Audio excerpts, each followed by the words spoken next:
उनकी टीम साथ में आए भारतीय बौद्ध महासभा के जिलाध्यक्ष सम्मानित श्री सुंदरलाल भारती जी, माननीय रामपाल जी,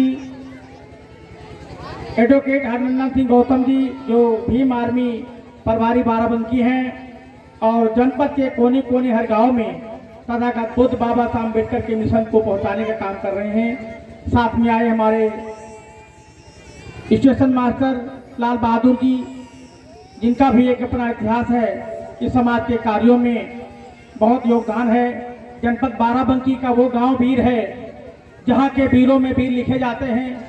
प्रथम वो गांव है जहां के गांव के निवासी हैं ये और इनका पूरा परिवार नौकरी में बाबा साहब अम्बेडकर के मिशन को सबसे पहले माना, तो आज पूरे जनपद में नंबर 1 पर हैं। उनका मैं हार्दिक अभिनंदन और स्वागत करता हूँ। आपके गांव के माननीय संतलाल इंजीनियर साहब निकल करके बाबा साहब अम्बेडकर तथागत बुद्ध के विचारों पर टल करके इंजीनियर के पद से रिटायर हुए और आज जनपद के कोने कोने में तथागत बुद्ध बाबा साहब अम्बेडकर का नाम पूरे प्रदेश में भारतीय बौद्ध महासभा के माध्यम से फैलाने काम करते हैं। उनका भी मैं हार्दिक अभिनंदन, स्वागत और वंदन करता हूं। साथियों, समय समय पर पूरे समाज में जन्मे महापुरुष सबका एक साथ में नतमस्तक होकर वंदन अभिनंदन करता हूं। आज ये बड़े हर्ष का विषय है कि अपने महापुरुषों को जान सकते हैं, पढ़ सकते हैं और उनके बताए हुए रास्तों पर चल सकते हैं। तथागत बुद्ध का जो धम्म है उस पर आधारित भारतीय संविधान, जिसके रचयिता बाबा साहब डॉक्टर भीमराव अम्बेडकर, जिन्होंने पूरा सार कहा है कि शिक्षित बनो, संगठित हो और संघर्ष करो अपने अधिकारों के लिए, आपका मान सम्मान इस दुनिया में होगा। तो आज इसकी जरूरत है कि हमको बुद्ध की शरण में जाना है और बाबा साहब अम्बेडकर के मिशन को आगे बढ़ाना है, तथागत बुद्ध की विचारधारा को आगे बढ़ाना है और हमको भी आगे बढ़ना है। यही संकल्प लेकर के हम लोग यहाँ से आज जाएंगे। माताओं और बहनों से खास तौर से निवेदन है कि अपने बच्चों को अच्छी तालीम, अच्छी शिक्षा देने के लिए छोटे से लेकर के बड़े तक उनका विशेष परवरिश का ध्यान रखें, उनका बस्ता देखें, उनकी किताबें देखें। स्कूल बच्चा जाता है, क्या पढ़ता है क्या नहीं पढ़ता है, इस पर ध्यान देने की हमारी माताओं की जिम्मेदारी है। अगर आपको पढ़ने लिखने में आपके बच्चे को कोई समस्या होती है, आपका बच्चा आगे पढ़ने के लिए तैयार है, कोई आर्थिक समस्या आती है तो हम लोगों से आप संपर्क करिए। हम आपके बच्चे को जहां भी पढ़ना चाहता है दुनिया के किसी भी विश्वविद्यालय में पहुंचाने का काम करेंगे। धन्यवाद। जय भीम, नमो बुद्धाय। बहुत बहुत मैं हमारे मध्य, चलिए कोई बात नहीं, हमारे मध्य इस ग्राम सिकोहना के विद्यालय के हेडमास्टर साहब हैं, शिक्षा देने का काम करते हैं। शिक्षा का क्या महत्व है ये आपसे ज़्यादा कौन जान सकता है और कौन बता सकता है। मैं सादर आमंत्रित करता हूं आपको, कृपया आएं और इस अवसर पर आवश्यक ज्ञान बच्चों को देने का कृपा करें। मास्टर साहब।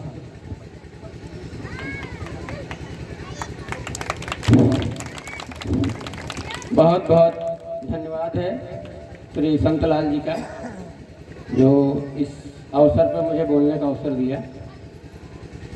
आज अभी बात हो रही थी, बहुत अच्छी महात्मा बुद्ध जी के जीवन के बारे में सारा ज्ञान हो रहा है। बुद्ध के जीवन से हम लोग सब लोग भली भांति परिचित हैं। उनका जीवन वास्तव में निर्बाध रूप से भाई अहिंसक रहा है जीवन, उनका जीवन है। और उसके बाद अम्बेडकर साहब का है, फिर गांधी जी का है, जो कभी भी हिंसा के रास्ते पे नहीं, अहिंसक रहे हैं। फिर यहाँ बात आ रही है कि अभी बात आई अम्बेडकर जी की कि उनका एजुकेशन है भाई, शिक्षित बनिए, संगठित रहिए। और शिक्षा हम लोगों के जीवन के बहुत जरूरी है। आज सौभाग्य से मैं इस ग्राम सभा में, जो है ग्राम पंचायत में प्राथमिक विद्यालय का हेडमास्टर हूँ, तो बहुत सौभाग्य की बात है मुझे बोलने का अवसर मिला, 2 शब्द कहने का। तो सबसे बिना निवेदन, आज मैंने इस मंच को मैं बहुत बोलना नहीं चाहता था, लेकिन मन में आया कि मैं यहाँ पे देख लूँ, थोड़ा बोल दूँ। क्योंकि मैं अक्सर कभी कभी मैं बाइक लेके आता हूँ, यहाँ सबको बुलाने आता हूँ, बच्चों स्कूल चलो सबको तो कहते हैं सर आज जो है आलू बीन लें, कल पिपरून लगा लें, फिर परसों आएंगे। तो आज मैंने देखा ये मौका मिल गया तो हमने कहा यहीं पे मौके चौका हम भी मार दें इस मौके पे।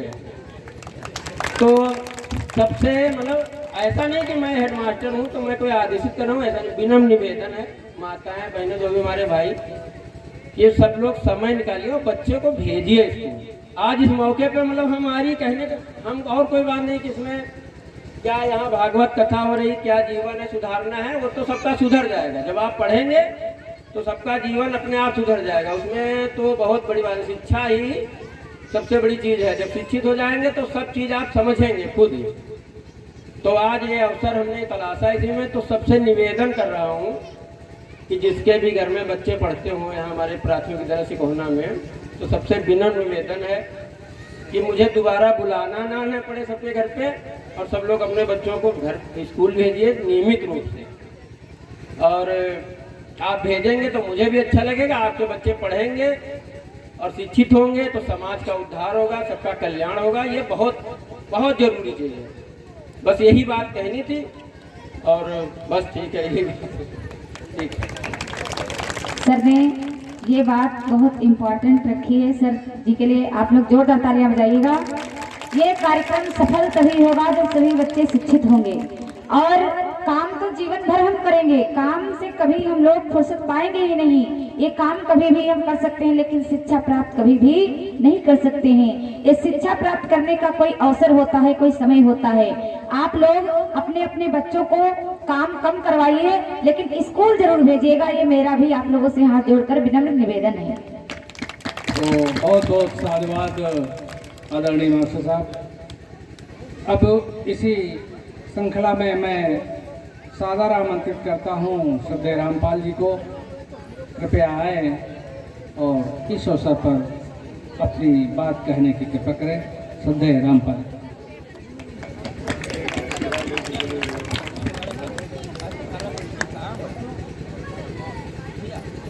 सबसे पहले तथागत बुद्ध संत रविदास जी, बाबा साहब के चरणों में श्रद्धा सुमन अर्पित करते हुए आज इस गांव में बुद्ध कथा चल रही है। हमारे साथ में आए हुए बौद्ध महासभा के जिलाध्यक्ष और हमारे बड़े भाई श्रद्धेय सुंदरलाल भारती जी, स्टेशन मास्टर साहब, एडवोकेट कमलेश कुमार जी, एडवोकेट हरनंदन सिंह जी, और इस गांव के सम्मानित महिलाओं, बच्चों एवं साथियों, और श्रद्धेय जूली गौतम जी जो कथावाचक हैं। कथा कल से चल रही है, आप सभी लोग जान गए होंगे बहुत सारी चीज़ें, उसी में से हमको आप सब लोग उत्तर दे दीजिए, हम जान जाएंगे कि आप लोग जान गए। अब आप लोग जो है पेड़ पौधों की पूजा नहीं करेंगे ना, बताइए, महिलाएं बताएं। बैठ जाओ सभी लोग, बैठ जाओ, थोड़ी देर की बात है, बैठ जाओ सभी लोग। जब अच्छी बात बताई जाती है तो आप लोगों को अच्छा नहीं लगता है। सभी लोग बैठ जाओ, पीछे जो बिटिया खड़ी हैं बैठ जाएं। हाँ, महिलाएं बताओ कि पेड़ पौधों की पूजा नहीं करोगी ना, हैं? जानवरों की पूजा नहीं करोगी ना, जानवर की टट्टी की पूजा करोगी नहीं, धरती आसमान की पूजा नहीं करोगी, चांद और सूरज की पूजा नहीं करोगी, पैर में तागा बांधे हो कि नहीं, कोई तागा बांधे कि नहीं पैर में, सभी लोग बांधे। जो भी चीज आप करिए जीवन में सबसे पहले उसको जान लीजिए, उसके बाद मानिए। तथागत बुद्ध जी ने यही कहा है कि सबसे पहले जानो और मानो, उसके बाद में उसको करो। और जो तर्क की कसौटी पर सही निकले उसी को मानने की जरूरत है और नहीं मानने की जरूरत है। आपको बताना ये है कि हमारे साथ में हमारे बड़े भाई सुंदरलाल भारती जी हैं। अगर पढ़े लिखे न होते तो वो कानून को न होते, नौकरी न किए होते, आज आपके बीच में न होते। स्टेशन मास्टर साहब हैं जिन्होंने पढ़ाई किया, नौकरी किया, आज उनके बच्चे नौकरी कर रहे हैं। उनकी लड़की उषा गौतम है, जो आपने सुना होगा, वो नेता है। आपके बीच में कमलेश गौतम एडवोकेट जी हैं, वो वकील हैं। अगर पढ़े लिखे न होते तो वकील न होते।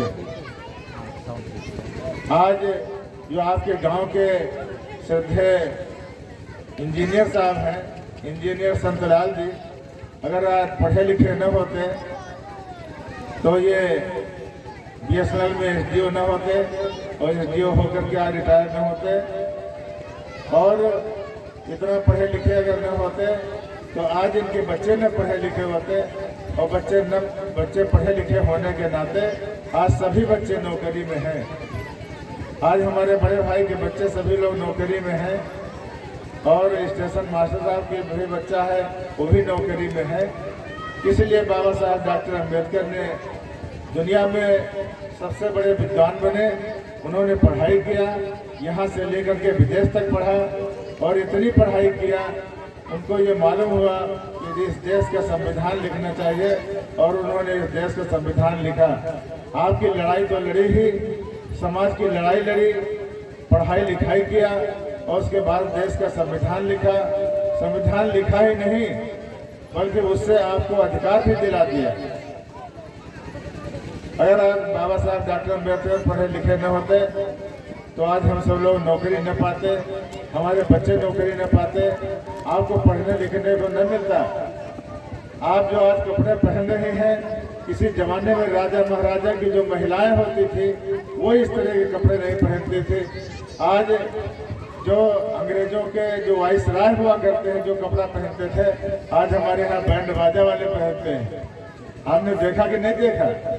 जो वाइसराय होते थे वो हमारे यहाँ बैंड बाजा जो पहन करके कपड़ा लोग पहन करके आते हैं, बैंड बाजे वाले वो लोग पहनते हैं, वो वाइसराय पहना करते हैं। तो आज जो ये अधिकार मिला है कपड़ा पहनने का, रास्ता चलने का, जो पढ़ने का और रोजगार करने का, वो बाबा साहब डॉक्टर अम्बेडकर की कृपा से मिला है, और किसी कृपा से मिला, किसी देवी देवता और किसी भगवान की भगवती की किसी की कृपा से नहीं मिला हुआ। इसी के संबंध में मुझको ये बताना है कि तमाम से लोग घरों में बच्चे मोबाइल लेकर के घूमते रहते हैं, वो रोजगार नहीं करते हैं। उनको रोजगार करना चाहिए, और पढ़ाई लिखाई में जितना पढ़ सकते हैं उतना पढ़ें। अगर वो ITI कर सकते हैं तो ITI पढ़ें, उससे ज़्यादा पढ़ सकते हैं तो वो पॉलिटेक्निक करें, B.Pharma करें, B.Pharma करें, और अगर उससे ज़्यादा पढ़ सकते हैं तो BTech और IAS PCS की पढ़ाई करें। अगर पढ़ाई लिखाई करते हैं तो उनका जीवन सफल होगा, और रोजगार की दिशा में बढ़ेंगे, उनकी उन्नत होगी, उनके बच्चे उन्नतशील होंगे, नौकरी करेंगे। और ऐसे बच्चे हमारे देश में निकलें कि जैसे बहन जी ने प्रदेश की सत्ता की बागडोर संभाली थी, इस तरह से प्रदेश की सत्ता की बागडोर उनके हाथ में हो। और समय समय पर हमारे जो महापुरुष हुए हैं उन्होंने समय समय पर ढोंग और पाखंड पर चोट पहुंचाने का काम किया है। चाहे संत कबीरदास जी हों, चाहे वो संत रैदास जी हों, और हमारे जनपद में महंत जगजीवन दास जी भी समय समय पर चोट पहुंचाते रहे ढोंग और पाखंड पर। और एक शायर भी हुए हैं यहाँ, डॉक्टर सागर आदमी थे। डॉक्टर सागर आदमी ने देवा मेला के अवसर पर जब ये महिलाएं व्रत रखती हैं पुरुषों के लिए, वो लंबी उम्र के लिए, तो वो जो है एक शेर पढ़े थे, वो मुझे मालूम है, आपको सुनाना चाहता हूँ, सुनिए। देवता मेरे आंगन में उतरेंगे कब, जिंदगी भर यही सोचता रह गया।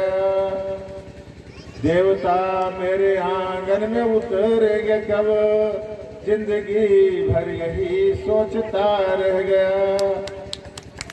मेरे बच्चों ने तो चांद को छू लिया और मैं चांद को पूजता रह गया। आप लोग चांद को पूछते रह गए। हमारे देश के जो विज्ञान पढ़ने वाले छात्र हैं, हमारे देश और विदेश के लोग, वो चांद पर आज पहुंच गए हैं। चांद पर घर बसाने के लिए सोच रहे हैं और सब लोग यहाँ चांद पूज रहे हैं, सूरज पूज रहे हैं, पेड़ पौधा पूज रहे हैं, धरती आसमान पूज रहे हैं। आप सभी लोग ढोंग और पाखंड छोड़ दीजिए। हमारी उन्नति केवल ढोंग और पाखंड रोके हुए हैं। हमारी उन्नति केवल देवी देवता और भगवान रोके हुए हैं। जिस दिन हमारे इन महापुरुषों जिनके चित्र लगे हुए हैं, इनके बारे में आप लोग जान लेंगे तो आपका जीवन सुधर जाएगा। कथावाचक ने कल से लेकर के आज तक तमाम सारी बातें सुनाई होंगी। अगर अपने जीवन में उतारते हो तो आपका जीवन सफल हो जाएगा, आपका जीवन लाभदायक हो जाएगा। जय भीम, जय भारत, नमो बुद्धाय, जय विज्ञान। साधुवाद सुधे रामपाल जी। इसके बाद मैं सादर आमंत्रित करता हूं आज के हमारे मुख्य अतिथि सुधे सुंदरलाल भारती जी, जो भारतीय बौद्ध महासभा के जिलाध्यक्ष हैं और 75 साल इनको हो गए। 15 साल रिटायर हुए और देखिए किस ऊर्जा के साथ जन जन को जागृत करने का, अपने बच्चों को आप कैसे पढ़ाएंगे, किस तरीके से सम्मान प्राप्त करेंगे, इसको करने का काम करते हैं। आप इन्हीं से सुनिएगा। धन्यवाद। सुधे सुंदरलाल भारती जी।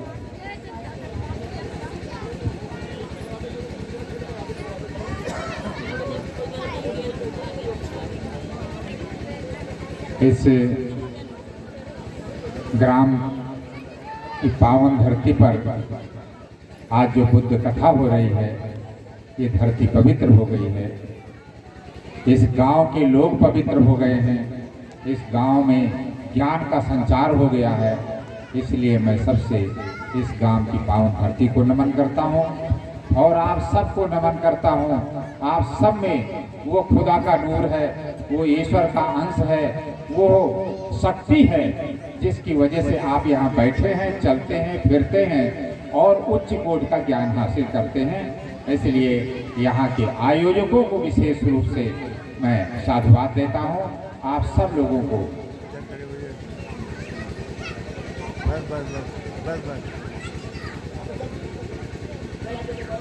मैं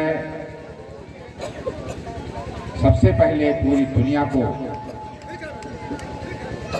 शांति, दया, प्रेम, भाईचारा और समता का संदेश देने वाले तथागत भगवान बुद्ध के चरणों में नमन करता हूँ और नमन करता हूँ बाबा साहब डॉक्टर भीमराव अम्बेडकर जी के पावन चरणों में, जिन्होंने बुद्ध के सिद्धांतों को भारतीय संविधान में निहित करके पूरे देश को एक साथ न्याय देने का काम किया है।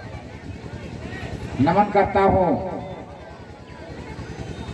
बिरसा मुंडा जी को, नमन करता हूँ छत्रपति साहू जी महाराज को, नमन करता हूँ संत गाडगे जी को, नमन करता हूँ ज्योतिराव फुले जी को, जिन्होंने जब शिक्षा प्राप्त करने का, स्त्रियों को और शूद्रों को शिक्षा प्राप्त करने का अधिकार नहीं था, तो उन्होंने शिक्षा, आपको शिक्षा देने का काम किया। इसलिए मैं इन संतों, गुरुओं, महागुरुओं के चरणों में सत नमन करता हूँ। आप लोग गीत सुनने के लिए और नाटक देखने के लिए आए हैं। विशेष रूप से यह आकर्षण आपके मन में है, जो आपके मन में गुदगुदी पैदा करता है। इसलिए मैं आपको बहुत देर तक आपके बीच में आपको तंग नहीं करूंगा कि भाषण सुना करके लंबा चौड़ा और तंग करूंगा। मैं आपसे कुछ प्रश्न करूंगा, उन प्रश्नों के जवाब आपको देना है। आपके यहाँ जब शादी होती है तो आंगन में माड़ो छाया जाता है कि नहीं छाया जाता है? बताइए आप सब लोग। और जब माड़ो छाया जाता है तो उसमें कितने खंभे लगाए जाते हैं? 5 खंभे लगाए जाते हैं। और जब आप लोग जो है वो 6 बंछुआ करने के लिए जाते हैं, होती है ना 6 होती है। पेड़ पर जाते हैं, पेड़ पर 5 थापी लगाते हैं चावल की और हल्दी की, तो लगाते हैं ना। और जब घर में आते हैं तो अपनी दीवारों पर 5-5 थापी लगाते हैं। ये 5 थापी क्यों लगाई जाती हैं आप जानते हैं? ये बात आपको नहीं मालूम है। मैं ये चाहता हूं कि जो काम करते हो उसको जान लो कि काम वो करते क्यों, उसका मतलब क्या है। मतलब ये है कि हम लोग भगवान बुद्ध के मानने वाले हैं। भगवान बुद्ध ने 5 सील पालन करने के लिए दिया था आदमी को। अगर 5 सील पालन करेगा तो उसके जीवन में उन्नति होगी, और जिस काम को करेगा उन 5 सीलों का पालन करते हुए वो आदमी की उन्नति होगी। जो काम करेगा उस काम में बरकत होगी। अगर शिक्षा प्राप्त करेगा तो लड़का पढ़ जाएगा।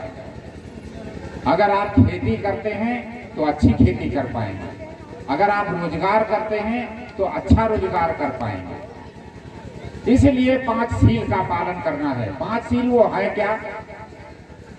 आपको जूली गौतम जी तो मैं बहुत पहले से जानता हूँ, ये कथावाचक हैं और आप सब लोगों को अपनी आवाज़ के द्वारा सम्मोहित करके अपने धर्म ज्ञान को पहुँचाने का काम करती हैं। तो वो 5 सील क्या है? पहला सील है पाणाति पाता बेणमरी शिक्षा पदम समाधि। आप किसी की सताएंगे नहीं, मारेंगे नहीं, पीटेंगे नहीं, किसी का की हत्या नहीं करेंगे। और फिर कहा अदिन नादाना बेलबड़ी शिक्षा, किसी की वस्तु को चुराएंगे नहीं। कोई दिया ना तो उका लिया हो ना। एक बात तो ये, 2 बातें हो गई। तीसरी बात का है, तीसरा सील है जो 5 सील थापी लगाते हो उसका है कि व्यभिचार से दूर रहे। और चौथा है कि मुसावादा बेरमई शिक्षा पदम समाधिया, झूठ न बोले, बिना मतलब न बोले, और किसी की चुगली न करें, किसी को बाणी से भी हिंसा न करें। कोई ऐसी बात न कहे जो किसी की लग जाए और वो आदमी परेशान हो। गाली दे देते हैं किसी को तो वो परेशान हो जाता है, और परेशानी अपने को भी होती है उलट कि हमने गाली दिया है, ये हमारा खेत में उखाड़ डाले, ये हमारी फसल में नष्ट कर दे रात में। हमने तो दिन में गाली दे दिया, हम सशक्त थे, लेकिन हमारी फसल में बर्बाद कर दिया। तो ये उसमें शंका लगी रहती है।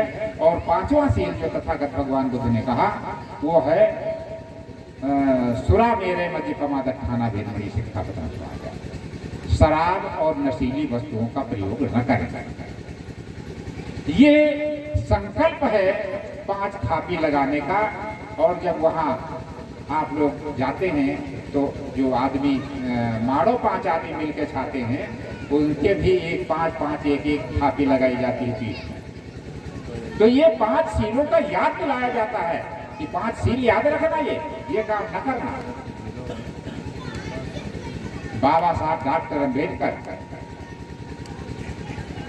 ने एक बार, उनका एक शिष्य था, उसने कुछ बात कही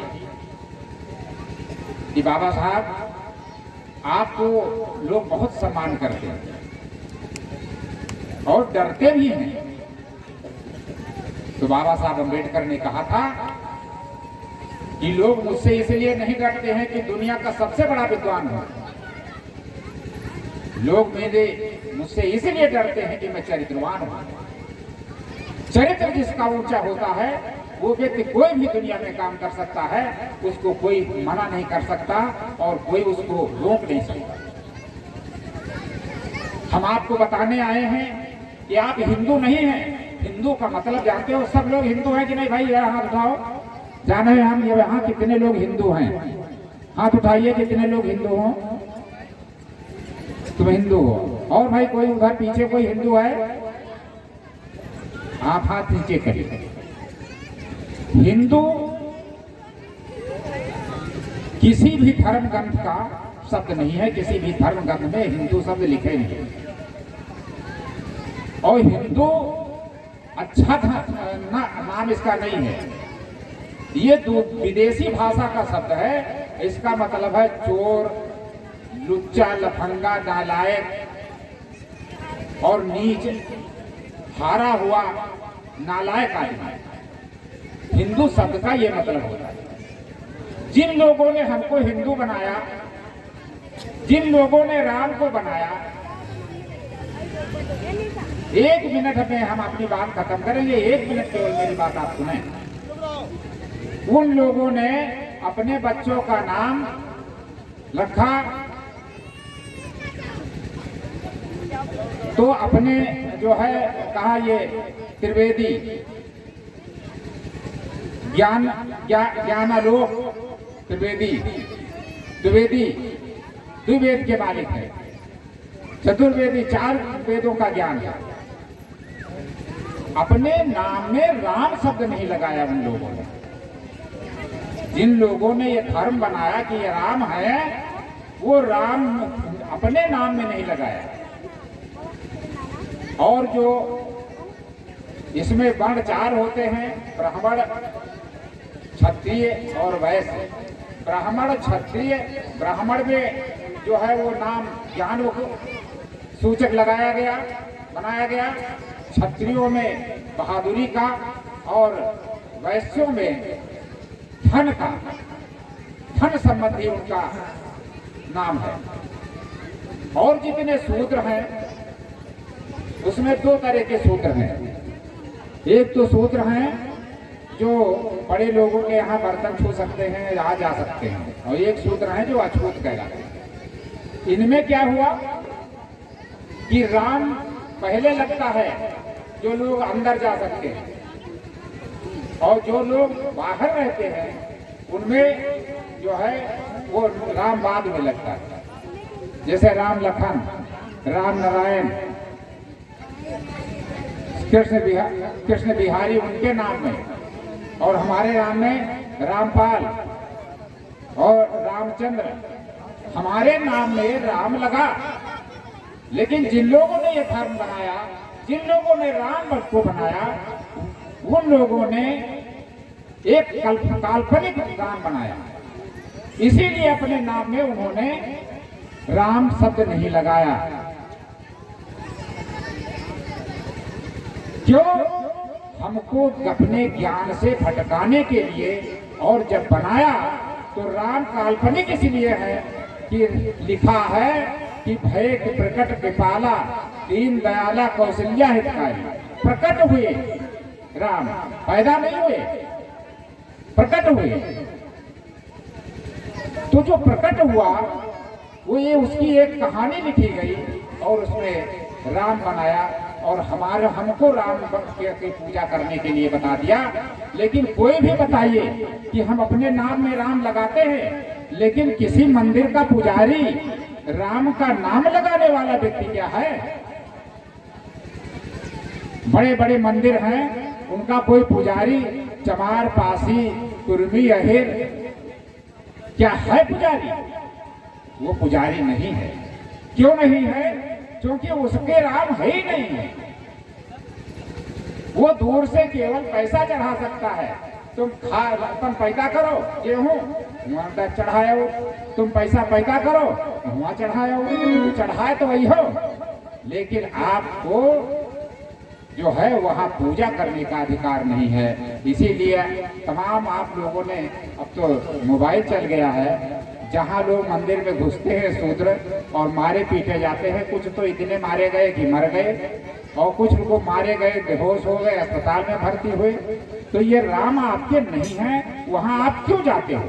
आप ज्ञान की शरण में जिस समय जाओगे आपको पूरी बात मालूम हो जाएगी। मैं तो यहाँ थोड़ी बात बता सकता हूँ, 2 मिनट के अंदर बात बताने के लिए आया हूँ, और मैं 3-4 मिनट हो गया है। इन शब्दों के साथ आप सब लोग कथा सुनने के लिए आए हैं। आप सब के लिए मैं मंगल कामना करता हूँ। आप सब लोग सुखी रहें, आप सब लोग को कोई दुख न हो, आप हमेशा प्रगति के रास्ते पर रहें। सबे सत्ता सुखी हों, सबे हों चखे मिनो, सबे भद्राणि पश्यन्तु, माँ कांचित दुख मागमा, किसी को दुख ना हो। और सभी लोगों का कल्याण हो, सभी लोगों का मंगल हो। ऐसी मैं तथागत बुद्ध से, करुणा के सागर तथागत बुद्ध से मैं वंदना करता हूँ। साधु साधु साधु। बंधुओं, कमेटी के लोग यहाँ पर आ जाए, प्रधान जी और लोग कमेटी के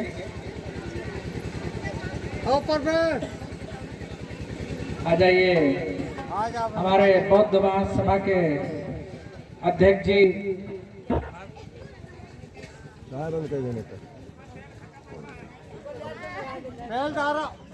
तेल डालो भैया, लाइन आई बड़ा समय हो गया। अरे चलो ठीक है, हमको तो गाना तो एक समय नहीं